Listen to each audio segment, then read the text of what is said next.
welcome to another program in our series, Freethinking Forum. I'm Bill Weir, the producer and host, and I'm delighted to have with me today Ken Martin, again.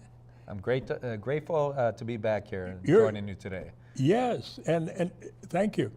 You're the longest serving chair that DFL has ever had. I am. Surprisingly, it's going on 8 years now that I've been chair of the DFL, and grateful for the support from Democrats all over the state who've elected me to this position now 4 times.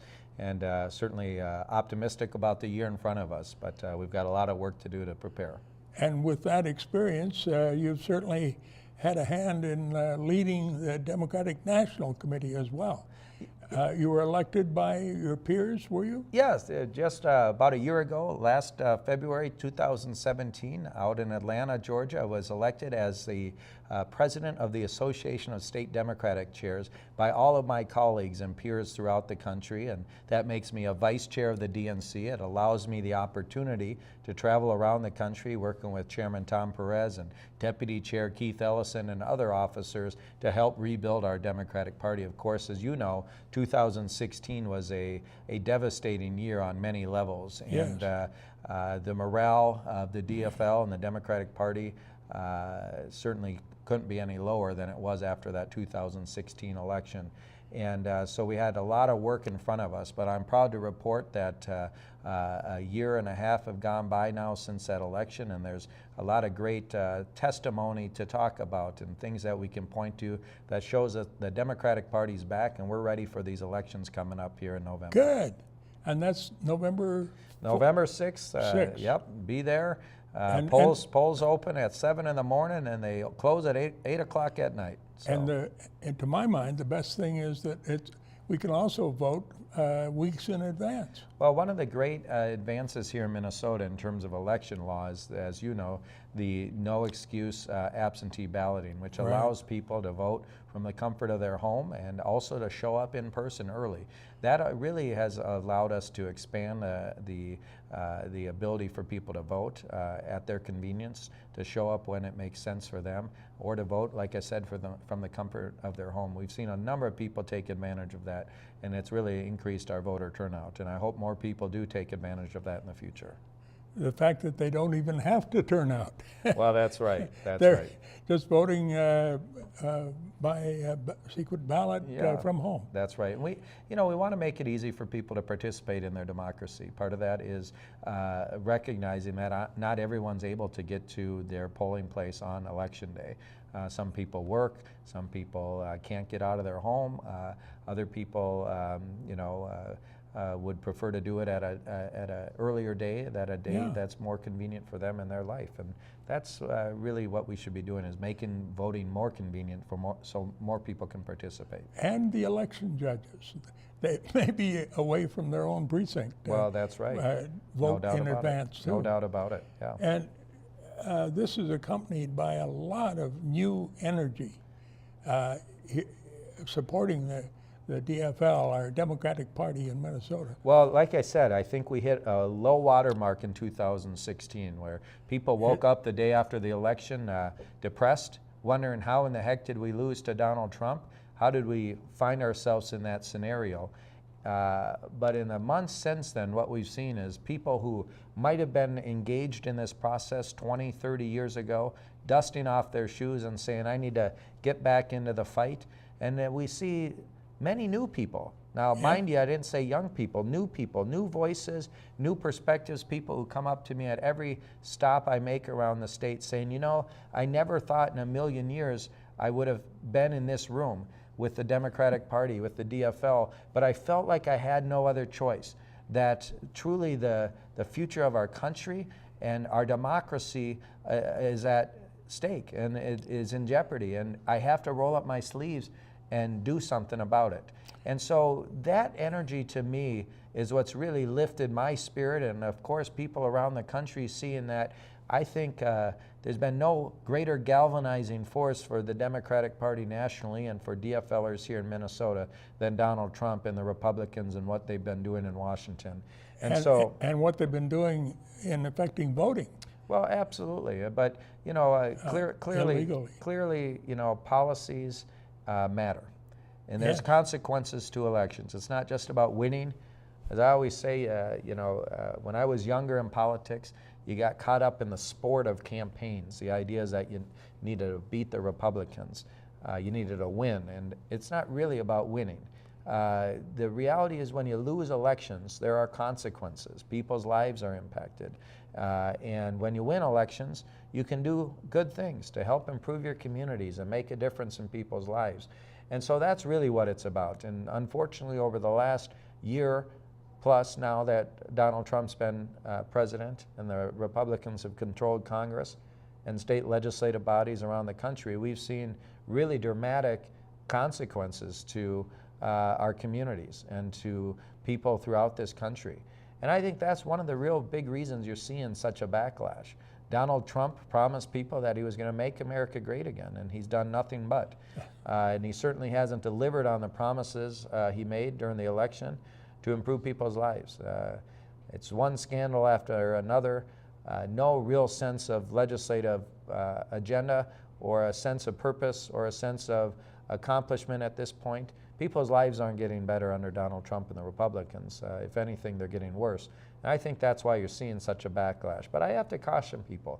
I hear a lot of folks talk about a blue wave happening, that there's going to be a blue wave, this big wave election for Democrats. And certainly there's We've got to be part of it. Well, I always say wave elections don't happen. We make them happen. We make them happen through hard work, through going door to door, neighbor to neighbor, talking to people about our values. We roll up our sleeves and do the hard work. We can make a wave happen. But two things happen when there's a wave. Either you get swamped by the wave or you ride the wave. And for us to be able to ride the wave, we have to build the infrastructure. We have to build a boat. We got to build something we can ride the wave with. And that means we got to get out there and work hard now for the next 8 months that are left. I'm convinced if we do that work, that our message is resonating with people, that people want change. People are sick and tired of the Republicans and their lack of action. And I think it could be a good year for us. But I want to caution anyone in thinking we can just walk into this election. We got to work hard, and if we do, we'll have a good night. Now, there have already been a lot of flips from red to blue. You want to talk about that? Well, just, you know, what's really exciting is since Donald Trump's inauguration, there's been lots of elections around the country.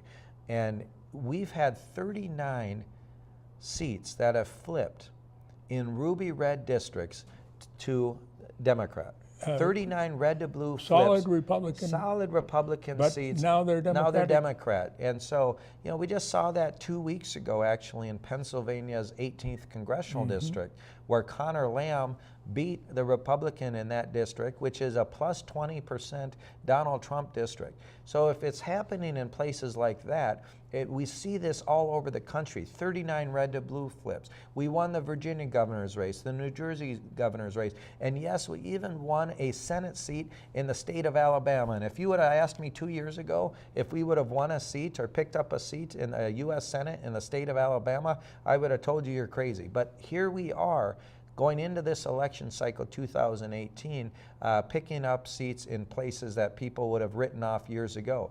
And what's driving that? What's driving that is, again, a sense of frustration from Republicans who feel some buyer's remorse to independents who certainly have swung back towards the Democrats in big waves, and Democrats who are showing up, who didn't show up in 2016. Democrats who are fired up, they're enthusiastic, and they're going to show up and vote.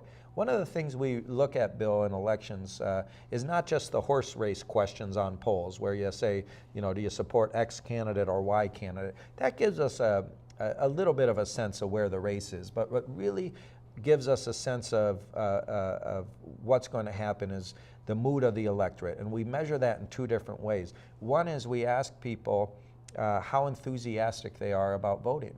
And overwhelmingly, Democrats are far more enthusiastic, and their intensity level in terms of voting is much higher than the Republicans. Which means, again, if you had an election today, the people who are fired up to come out on a cold day in Minnesota in the middle of winter to vote are Democrats. And we've seen that around the country. The other thing we look at is just asking a generic question. If you were going to vote on the ballot right now, would you vote for a Democrat or a Republican? And overwhelmingly, the vast majority of respondents are saying that the election were today, they would vote for Democrats. So on the generic ballot and then also on enthusiasm, Democrats are leading by wide margins as we head into these final few months before the election, which gives me great reason for optimism. But again, I don't think people can rest on our laurels. Democrats cannot sit back and just assume that this is going to happen. Sure, we all know that for the party in power, their first midterm of a president is always the most brutal for the party in power. And a little known fact is that for a president that's sitting under 50% approval going into that first midterm, the average seats that are lost in Congress is 36 seats. And we only need to win back 24 seats to win back the U.S. House majority. 23 seats, by the way, Bill, are represented by Republicans that Hillary Clinton won. So I'm very, very optimistic about our chances if we work hard winning back Congress this year. But I think with 2 U.S. Senate seats up for election this year, as well as all the representatives and the governor, and is there any state with more targeted? No, and that's thanks for reminding me. It's a lot on our shoulders here in Minnesota. Oh, yes. We are truly the epicenter of the 2018 elections. Unfortunately, we have more targeted races in our state than any other state in the country. As you mentioned, we have 2 U.S. Senate seats. We have an open governorship. We have 4 targeted congressional races, 2 open defense in CD8 and CD1, 2 red to blue flips in CD3 and CD2. So this is truly going to be one of the most targeted states in the country, which is both exciting and terrifying at the same time. We've got to work hard on that. Well, I told someone the good thing is it means there's going to be a lot of money flowing into our state. The bad thing is there's going to be a lot of money flowing into our state. So it's going to be a crazy ride here the next 8 months or so that are left. But I'm convinced if we work hard, we can win this thing. And you mentioned money flowing in. I gather from the news that about Cambridge Analytica that they've, from afar, been able to influence elections, the Brexit election in UK, and apparently also the election of our president. Well, the big advantage in 2004 and the thing that was talked a lot about in the 2004 elections, Kerry versus Bush, was micro-targeting. This idea of really segmenting out the electorate and targeting specific voters and individualizing those messages. In the 2016 elections, we really have seen a pretty significant advancement in terms of how you segment out and model voting. And part of it is psychometrics, the idea of the psychology around voting and what drives people, what sort of emotive language you use based on certain characteristics and consumer patterns and social media patterns and keywords that you're clicking on. How do you create a profile around a voter and then drive them a certain way based on either social media posts or messages that you deliver directly into their Facebook feed or social media platforms or paid advertising. It's very much a sophisticated targeting campaign that is much more advanced than it was in 2004, for instance. And there are some concerns out there, and I think legitimate concerns about privacy and about how much information is being potentially shared with these groups like Cambridge Analytica and other groups like that are collecting data points on voters all over the country and all over the world. And so I think it's a very legitimate debate for privacy advocates on, as to whether or not some of this has crossed the line. And I think you'll see that in the coming days and weeks ahead as more information comes out about Cambridge Analytica and some of these other groups, that we really need to rein some of this in. And I'm proud of Senator Klobuchar for her work in Congress on leading the charge around this issue and making sure that people's right to their own data and privacy is protected. And she's really been a leader on this, and thank God for her as a champion. We can be proud of Amy leading the charge. Oh, yes. To make sure that Cambridge Analytica and others like them don't get away with illegal use of the data. I think, most people, when they click on something on Facebook or some of these social media platforms, they don't realize that every time you do that, you're creating a data point. And what happens with that data? And that's the real question. And people should know on the front end that that data is being collected and could be used, like Cambridge Analytica and other companies, to target you. And I think it's we're really on the verge where, if we don't rein in these tech companies and others, that there's going to be no more privacy for anyone, and that's a real issue here. So I appreciate Senator Klobuchar and other people in Congress on leading on that issue. And now, tell me about what our Secretary of State is doing. Well, it's not completely connected, but clearly we saw in the 2016 elections that there were attempts. It's known to be a fact at this point that other outside governments, including the state of Russia, were trying to influence the election. And one piece of that was through data and through social media. But another piece of that, we know that at least 4 states where there were attempts to hack into 4 individual states' election equipment. And one of the things that we can be really proud of here in Minnesota is we have a Secretary of State that has been vigilant about protecting the right to vote and making sure that there's no breach in our election system, so that all of us can have a very strong belief that there's integrity in our election process, but also in our election systems, and that everyone who wants to vote can vote, and that their vote is counted the right way. And thanks to Secretary Simon, we're really leading Minnesota. Not surprisingly, of course we're a little biased here, but the reality is Minnesota is leading on these issues. And I'm appreciative of Secretary Steve Simon's role in that, and his real due diligence and his vigilance in making sure that he's staying on top of this. We know that people are going to try to breach our systems again this year. We know that in some states that maybe haven't been on top of this over the years, unlike Minnesota, that they're probably vulnerable to attacks. And we know that as a country and every American, that we need to take this seriously, and we need to make sure that everyone's vote is protected and that our elections are clean and that there's integrity in that process. But here in Minnesota, we can rest easy because Secretary Simon's on the job and he's doing a great job at it. And we kept the paper ballot that now goes through the machine to compile them very easily and quickly, but that allows for recounts a lot easier. Well, it's one of the things, again, we've had 2 big recounts here in Minnesota, 2008 and then again in 2010, where you had millions of ballots hand counted. And what that showed in both of those recounts is allegations by the Republicans of widespread voter fraud are just non-existent.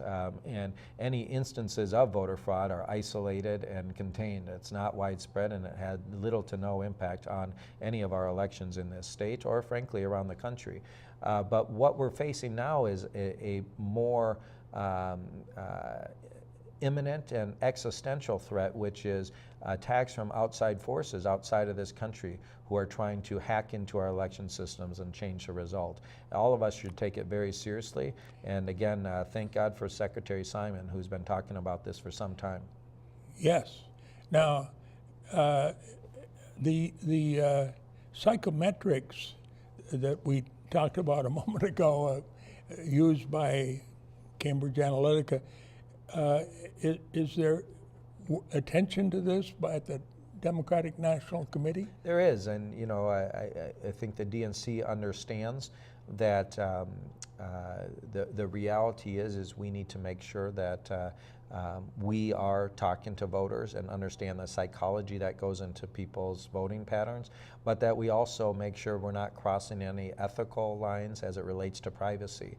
And we take that very seriously. We want to make sure that we are communicating with voters that are in ways that are effective, but not in ways that the Republican Party did in 2016, where they're stealing data, stealing models, and essentially creating some real privacy concerns that we should be all concerned about. But you know, there's no doubt one of the lessons from the 2016 election is that the Republican Party did a much better job, if you call it a better job, than we did of targeting voters. And we have to figure that out without crossing those ethical lines. Yes, targeting voters to the extent of invading their privacy. Well, and that's the piece that the Democratic Party is not going to do. And Good. I think where the Republican Party was willing to cross those ethical lines, DNC and the Democratic Party are not. We understand the need to target voters. We understand the need to understand the psychometrics, so to speak, the cultural and consumer and other pieces that drive voting behavior. But there's a way to do that without, you know, essentially crossing those lines that the Republican Party has. So we won't. We fight. absolutely won't. Some will say, gotta fight fire with fire, or No, not not at all. Not to that extent. That's right. So this new energy I see in one of the candidate events just last Sunday,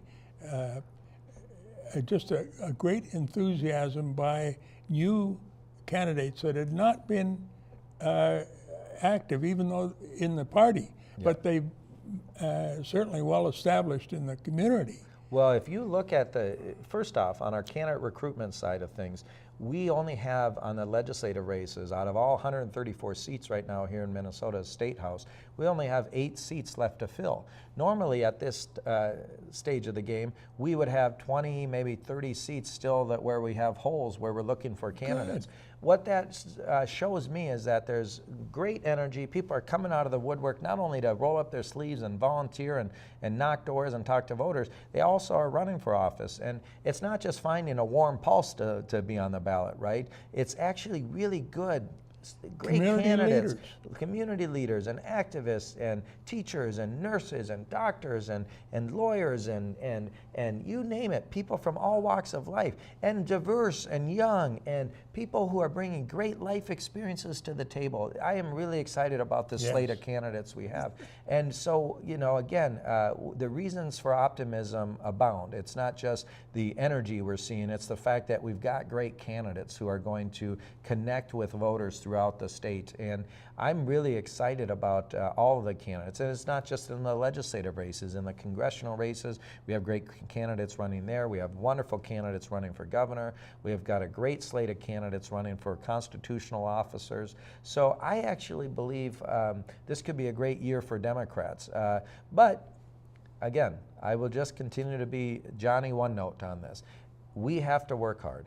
We cannot take anything for granted. We cannot, one of the lessons, Bill, unfortunately from 2016 is I believe in those final few weeks of the 2016 election as we headed into November, people thought that there was no way we were going to lose to Donald Trump. So what they did is they took their foot off the gas a little bit. And for some people who didn't like Hillary Clinton, it gave them permission to go and vote for a third-party candidate because they didn't think their vote would be spoiled or that it would matter, that she was going to win the election anyways. Well, sure enough, we were all wrong, and Donald Trump won.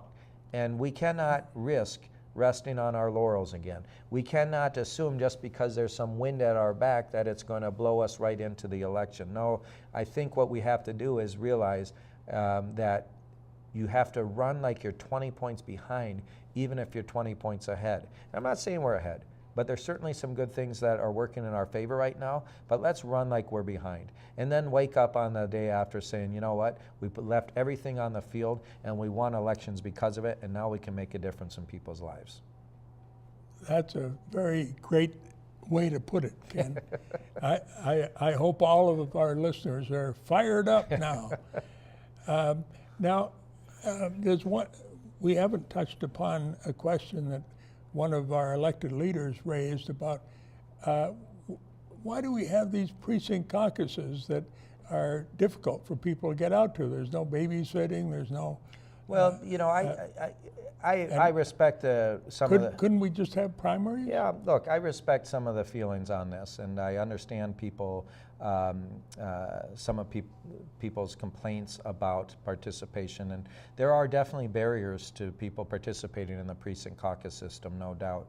But the alternative to me is not acceptable, which is when you go to a primary, it favors those candidates with the most amount of money, it favors those candidates with the highest name ID, and it doesn't allow people from the grassroots to truly have a voice in their party, in the direction of their party, and who their nominee is.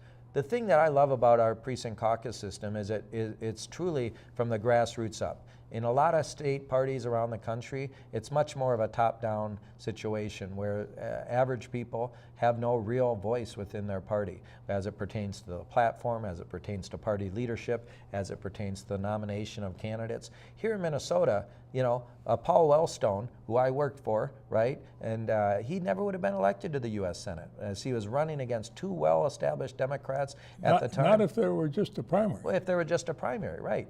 Because, you know, what he understood and what I believe passionately is that our caucus system allows underrepresented voices and marginalized communities to build power and to organize and to get candidates like Paul elected and Keith Ellison and a number of candidates that may not have started the race with the most amount of money or the highest name ID or all the donors and establishment supporting them. That's truly, in my belief, one of the greatest values of our caucus system is that it allows the voices of the grassroots to be represented. Now, there's no doubt that there's challenges. You know, when you have an hour-and-a-half window on a Tuesday night where you're trying to squeeze everyone into crowded rooms, and you know, some people are working, some people can't participate, like you said, because of childcare needs or other transportation needs or language barriers.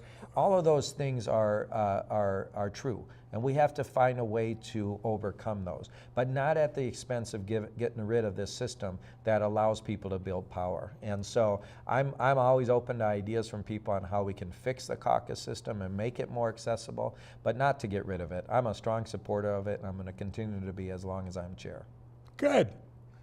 Well, we've covered a lot of ground here. Is there any closing comments you want to make? Well, look, I just want to say minute. We've got to work hard. Don't Yes. take anything for granted, DFLers. If you believe that change is important and that we need to set our country and state on a direction that's going to make sure that we're improving people's lives and that we're making a difference in our communities, then we've got to be willing to roll up our sleeves, get involved, and do the hard work. As I've said before, wave elections don't happen, we make them happen. And I'm convinced if we do the work, we're going to have a great November 6th. We're going to set our country back on track. We're going to take power back from Trump and the Republicans, and we're going to do some good things for people. Great. Thank you, Bill. Thank you, Yeah, great Ken. to see you. Thank you, and thanks for tuning in.